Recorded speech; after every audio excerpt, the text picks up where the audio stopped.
What is up YouTube, and welcome to this Snowpiercer video review. If you didn't know, the show is based on the movie of the same name by jong-ho, the filmmaker behind the Oscar-winning juggernaut that was Parasite. I haven't seen it yet as I'm waiting for the Blu-ray release next month for Parasite, but personally I absolutely adored the Snowpiercer movie. Snowpiercer was a fantastic movie starring Chris Evans, and a weird twist of fate, it had its release sabotaged by Harvey Weinstein as Bong wouldn't play ball. Guess who had the last laugh there? The movie follows the train called the Snowpiercer, a perpetual motion engine train that allows the last of humanity to hide out from a second ice age as it is constantly moving and cannot freeze. The TV show follows the exact same premise, with the tail people in the back essentially the third class who live with awful rations and a very poor quality of life. Up front are the people living the good life. A revolt is staged both in the movie and the TV show, and in the first episode the movie diverges heavily from the movie, with Daveed Diggs being recruited by those in charge to investigate a murder which will probably be the mystery of the season. In the movie, the tailies revolt and work their way to the front of the train, and it is a masterpiece of filmmaking. The TV show expands upon the movie as it has more time to breathe, and we actually see the lives of those privileged live at the front, and we actually see them go about their daily life,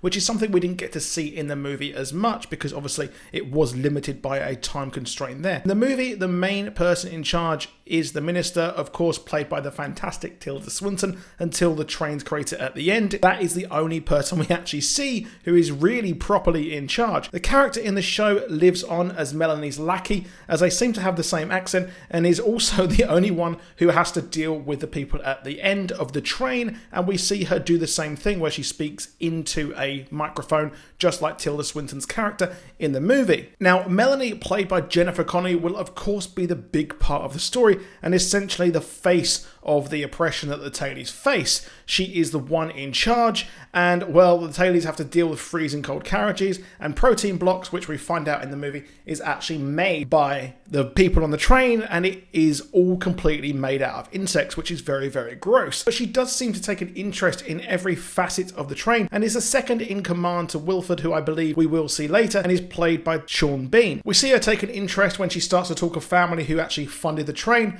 and the Janis Joplin wannabe daughter is there, showing that even with all the money, rebellious teenagers will still want to go to the wrong side of the tracks. I apologise for that pun there. In the movie, the train already existed, and it was actually a stroke of luck that it existed just before the second ice age, so I'm interested to see how they'll play this here, to be honest, and it's curious that they've changed this, and there was a lottery that made it so that poor people can't actually get on the train. And it's a pretty curious one there, because in the movie we actually see the poor people contribute quite a lot to the society, and rich people need poor people to do the jobs they don't actually want to do. The murder mystery does expand it, and Andrew putting down the revolution by Trevor from GTA, so no revolution just yet. It will happen in the future, and I prefer a long revolution as opposed to the raid style one from the first movie, because we'll see more of this and we'll get to see more social commentary as time goes on. This will be a slow burn, and Andrew is working from the inside. Wilfred also allowed revolutions in the movie as a population control method, but here we do not yet know, as we've not seen the man.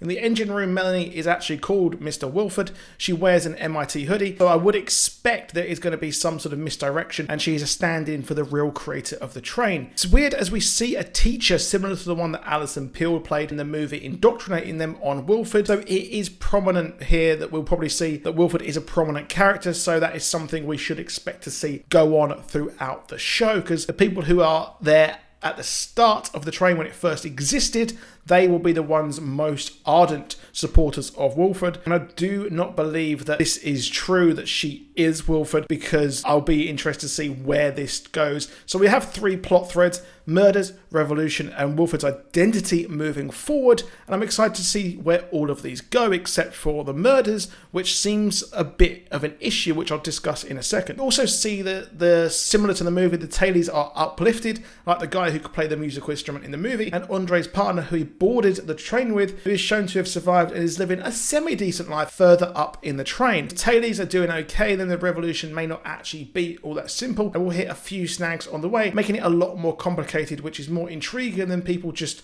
saying rich people bad and that is that. My only criticism with the show is how there is, for some reason, only one detective on board, And I don't think Daveed Diggs here playing Andre is convincing as the grizzled cop veteran plucked from the tail to serve the rich. It just feels completely off to me, but you know what? I loved him in Hamilton and I can't wait to see that on Disney+. We lose what made the movie so great, which was the grit and determination of the people in the back of the train, and I think uplifting him and showing him more of the actual train kind of moves away from what the movie really was about. But I'm excited to see how they move the trends and the social commentary, having that a bit different here in the show. By the end, I felt that, well, this wasn't actually on a train. I didn't feel like the whole show was set on a train, and the claustrophobia of the movie and the storyline itself is gone. And here it just felt a bit corny that for some reason the footballer cop wanted to beat up Andre for some reason, and it just felt so weird. The whole murder part so far feels off. Not the fact that there's people murdering or rich people murdering, it's more the fact that the cop just did not fit whatsoever. I'm excited for the next episode as my Monday morning viewing of Rick and Morty and The Last Dance are ending soon or have now ended. There's Stargirl 2 as well, so let me know if you want videos on that. But overall, I did enjoy it. It was fun, and the costumes, the sets, all of it looked really great, and I'm curious to see where we actually go next because I'm a big Jennifer Connelly fan. She is really, really good, and the cast in this is amazing as we have Hector Salamanca and Trevor from GTA and seemingly every other genre TV show at the moment. But that is it for this video, so please do drop a like, please do subscribe, and I'll see you soon, and goodbye.